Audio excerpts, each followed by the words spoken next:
ko. Ang ganda naman yung best friend mo, anak. Oh, kumain na kayo dito. Ay, hindi na, Nay. Busog pa kami, di ba? Opo, tita. Sige. Pasok na kami sa kwarto, Nay, Tara na.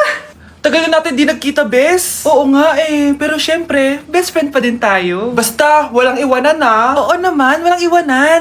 Hanggang sa kabilang buhay pa yan. Lucia, bata pa tayo. Matagal pa yan. Manood na nga tayo.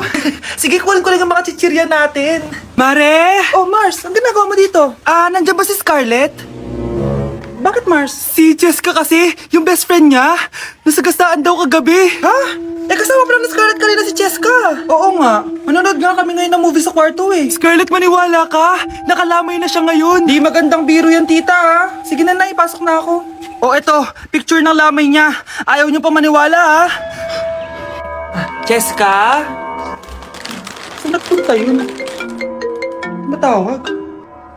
Scarlett, for sure alam mo na yung nangyari kay Jessica. Pupunta ka ba sa lamay niya ngayon? Ano pong sabi niyo, tita? Scarlett! Scarlett, lumabas ka dyan! Hi, Scarlett.